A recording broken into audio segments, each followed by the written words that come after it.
Hi kids, welcome back to Therapy 101, our second installation of unpacking and demystifying this thing that we call therapy or counseling.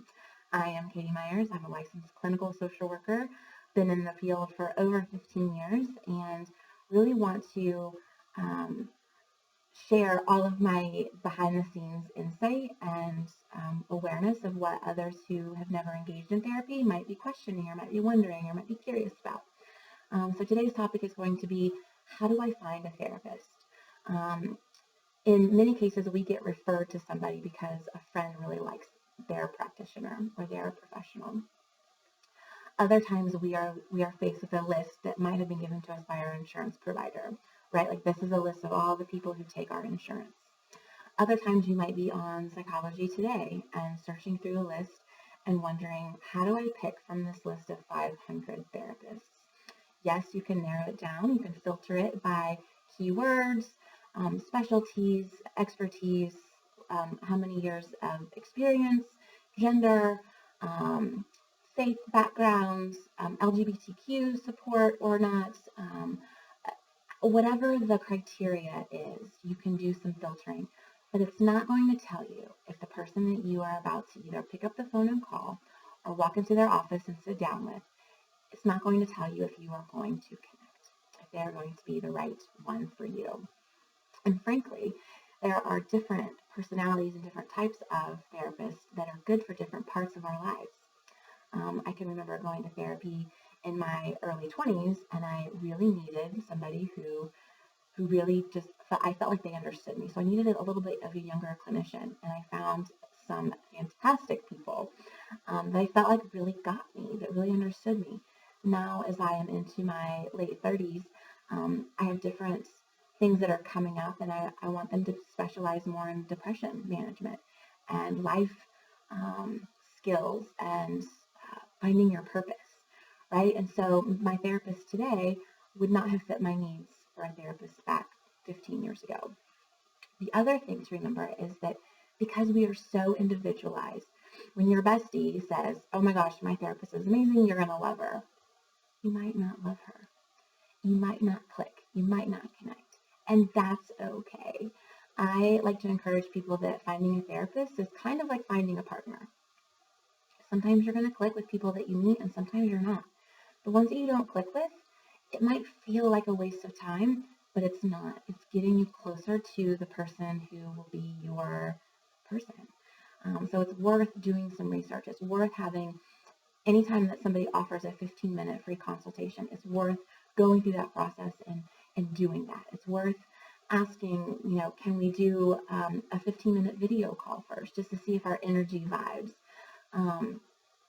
What we sometimes think is going to be the best thing for us when we're searching for a therapist is not actually what we need once we get our butts in the chair. And so remaining open and remembering that there are as many different types of therapists as there are people, literally. Even people who are very similar will do things slightly differently that will make an impact on your process and your progress. And so really the biggest piece of advice I can give or encouragement I can give is to stay open to the process. You may not find your person on the first date. You may not find your person on the second date. That doesn't mean that you, again, are wasting time or resources. You are learning about yourself during each process. The last thing I'll say about how do you find a therapist, and going back to those keywords that I mentioned earlier, do a thorough search. A lot of times the vibe that you get from somebody's Psychology Today profile, the words that they use, the language that they use when they give their bio or their summary of themselves, you will get a sense of, okay, this person kind of writes the way that I talk. I might feel like there's a good connection there. But also don't discount that somebody who may not feel or look on the outside like an instant match might not be exactly what it is that you need. So this is where I encourage you to bring it up with a therapist. Hey, I don't know if you're the one for me. Say that. Be honest. It is so much easier to navigate that conversation than the pretend conversation that's not happening, where it's like, I may not share this with you because I don't know you, but I'm not going to say that. I'm going to talk about all these other things. which is a normal part of the therapeutic process, but it also doesn't name the elephant that's in the room. So you might say to your therapist on the first session, I don't know if we're going to be a good fit. Let's test this out and see what happens. That gives the clinician an understanding that you've got some preconceived notions or some hesitations, which is completely normal. We know that. It's just helpful for you to say that and to put it out in the open. But then you are on the same page. You're singing from the same sheet of music, and you can connect a little bit better and a little bit differently when those types of things are understood. It's also completely, totally normal and healthy to be like, I don't want to be here. I don't want to meet you. I don't want to share with you all this bullshit that's going on in my life.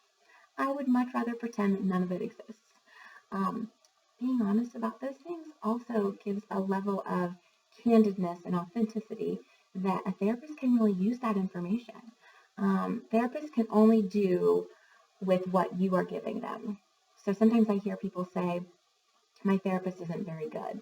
And my first question is always, well, are you a good client? And that's not fair. I understand, but I'm being funny in the sense that therapists can only do work with what is given to them. And so if you come into session and you say 4 words, there may not be a whole lot that a clinician can do with that information. Maybe all you need is space, right? And their job is just to contain the space for you. That might be the right approach.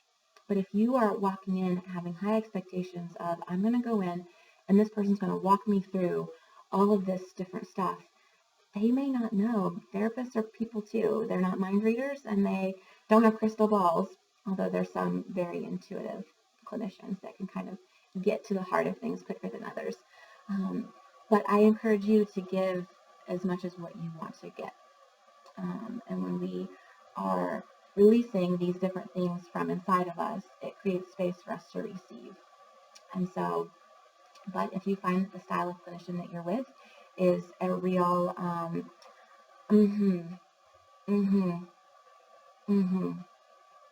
not a lot of feedback, just a lot of like, some people love that, some people hate that.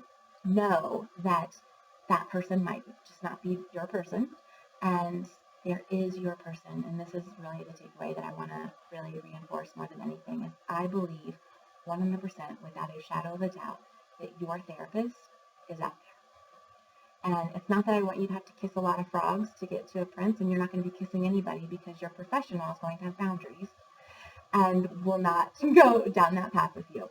But if we're using kind of the dating analogy, I don't want you to have to go through all these non-starters, but I will say that once you find your person, it will have been worth every bad clinician, every mismatch, every clash of whatever. It will be worth it, because when you find your therapist, the person who gets you, the person that you can show up in session and be the most authentic, truest version of yourself, that is worth its weight in gold. And you are worth your weight in gold. And so keep searching, don't give up. That's kind of the moral of the story as well, is if you don't find the right one, keep searching. The right one is out there, I promise. And I don't promise a whole lot in therapy because that's dangerous. But I do believe that there is a clinician out there, a therapist that is meant for you. You just must take the time to find them. All right, love and light, friends. Ask any questions, send any comments in the comment section. I will answer and refer to all of the things so that everything gets hit on if you have comments, questions, or concerns.